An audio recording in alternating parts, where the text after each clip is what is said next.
नाही पण मी आता जे काय बोलणार ना ते ऐकून वहिनी मात्र खुश होऊन जाणार आहे एकदम. मग पटकन बोला.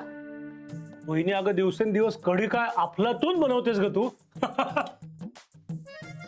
आई तुला आठवतं ना लहानपणी मी म्हणायचो की दही हे फक्त साखर घालून किंवा श्रीखंड करूनच खायचं असतं, त्याच्यात मीठ मिरची काही घालायचं नसतं. आठवतंय ना अंजलीनं लग्नानंतर पहिल्यांदा तुझ्या पाण्यात कढी वाढली ना तेव्हापासून तू कढी खायला लागलायस. आजही मी रोज दोन्ही वेळेला वहिनीची कढी खाऊ शकतो पिऊ शकतो. पण एक सांगू का तुम्हाला, म्हणजे आई असं नेहमी म्हणतात की घरच्या बाईने ना पदार्थ आणि परंपरा हे पुढच्या पिढीला द्यायचे असतात आणि त्या पुढच्या पिढीने त्याच्यात खूप चांगले बदल करायचे असतात. अरे किती असंबद्ध बोलती.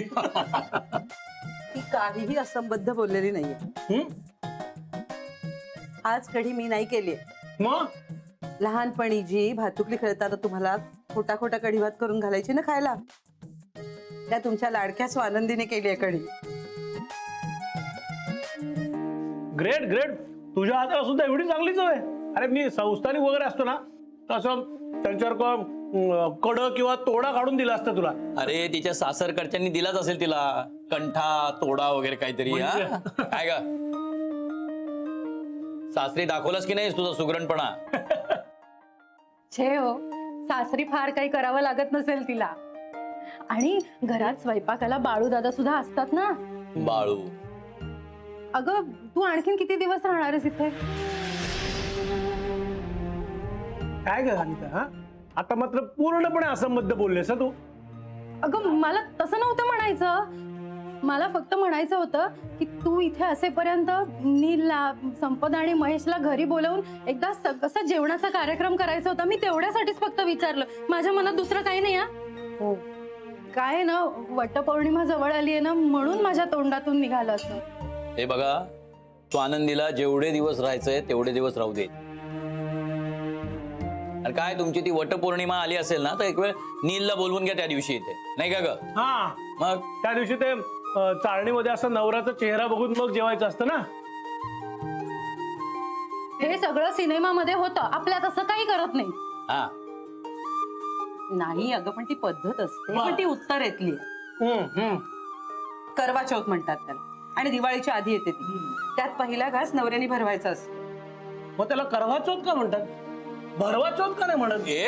अरे मग काय आता भरवतो ना नवरा असं. जेव्हा आता तुम्ही सगळी माझीच माणसं आहात म्हणून मला कधी विचारणार नाही, पण तरी कुठल्याच कारणाने कुणीही विचारायच्या आधी मला माझ्या घरी जायचंय. असं सांगू तुम्हाला, प्लीज मला लवकर न्यायला या. मला आपल्या घरी परत यायचंय. अचानक काय झालं कोणास ठाऊक. त्या बाईचा मुलगा आला आणि एकदम घाबरल्यासारखीच झाली ती, म्हणजे भांबावल्यासारखी झाली होती. मला काही कळेच ना. घाबरले म्हणजे? कोणास ठाऊक नाही, म्हणजे ती म्हणत होती की तिच्या मुलाचा डिवोर्स होणार आहे, कोर्टाची प्रोसेस सुरू आहे. म्हणजे एकदा डिवोर्स झाला की मुलगी बघून लग्न लावून द्यायचंय. अरे देवा, ही माणसं कशी गई. काय आहे नाव, काय त्यांचं? जहागीरदार, ललिताबाई जहागीरदार. आणि त्यांच्या मिस्टरांचं नाव माधवराव जहागीरदार आणि मुलाचं नाव इंद्रनील जहागीरदार.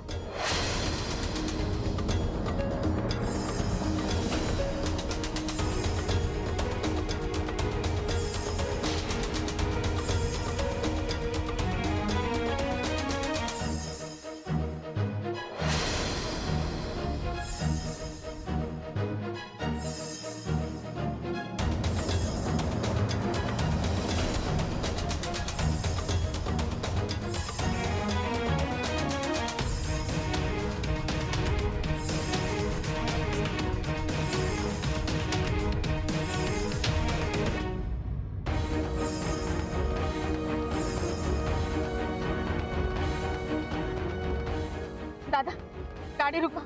काय झालं? इथे उतरायचंय का तुम्हाला? हो उतरायचंय मला. भाग्यवान आहे तो गुरु, ज्याला असा आधार देणारा शिष्य मिळाला. थँक्यू ग बाई. काय काय थँक्यू. असं का म्हणतात? वच्छी आत्या बरं आहात ना? वच्छी आत्या नीट जा हा.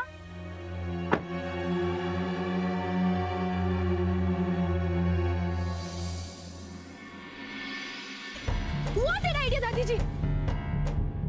अब होगा उस काली का काम तमाम. अरे बस बस पोहराणी, हे अपना सम्मान मत तो रे. काय एवढं बघत असते का त्या हिंदी मालिकांमध्ये? सम्मान नहीं, अब तो अपमान ही होगा. या हिंदी सिरियल मधल्या सुना काली का दादी जी. श्रीमंत घरातल्या असतात, सुंदर असतात, हुशार असतात. हो गया. एवढं सगळं असूनही सासूच्या आज्ञेत असतात. आवडतं मला ते बघायला. तुझ्या सुनाई आहेत की हुशार आणि सुंदर? पण श्रीमंत घरातल्या आहेत का?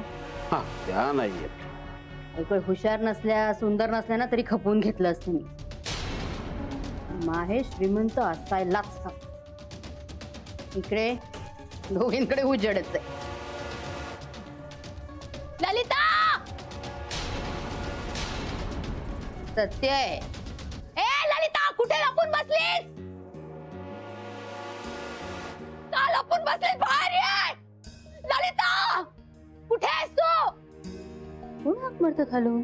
आवाज ओळखीचा वाटतोय. ललिता, घाबरलीस का?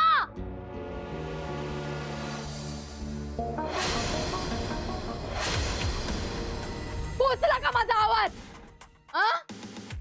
माझ्या घरात येऊन माझा अपमान करणारी तू? आज इथे उभं राहून मी तुझा अपमान करणार आहे. घाबरलीस? सांभाळ तुझी इज्जत, सांभाळ. तुझ्या आबरूची लक्तर ना तुझ्या बिल्डिंगच्या गेटवर अशी तोरणासारखी लटकावून ठेवणार आहे. घाबरलीस?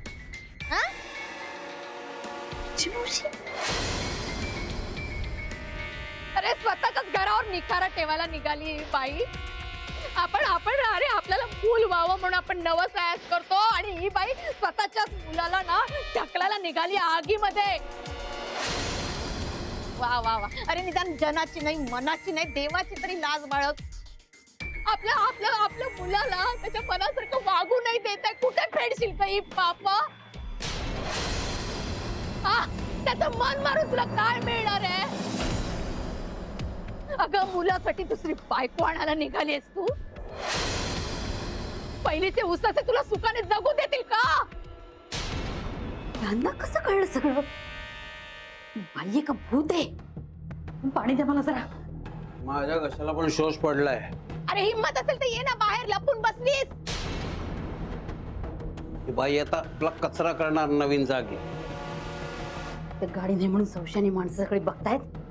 मध्यमवर्गीय माणसं म्हणजे ना, त्यांना बोलण्यापेक्षा ना त्यांच्या समोर आपल्या कमरेचं सुट्टय ना तिकडे लक्ष दे. सोडणार नाहीये वच्छमोशन मी अजिबात. आधी जाऊन धर त्यांना. आपल्याच पराक्रमाच्या गाथा गातायत त्या. चला आता. मी कशाला? मी नाही जाणार हा त्या मुलुक मैदान तोफेच्या तोंडी. तू जा. गप्प बसा जरा.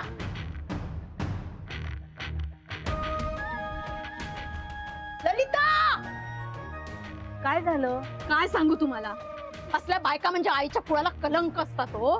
असली बाई कुणाच्या घरातच नको. आपल्या पोराच्या डोक्यावर पाय ठेवून त्याला पाताळात गाडणारी ही आई. असलं आई पण असण्यापेक्षा ना बिन आईचं पोर पण असलं केव्हाही चांगलं हो. काय झालंय? काय झालं? माझ्या हातून खूप मोठी चूक झाली. मला माफ कराल तुम्ही? मी तुम्हाला, तुमच्या घराला, आपल्या स्वानंतीला, मुख्य म्हणजे तुमच्या विश्वासाला मातीमोल करून टाकला आणि मला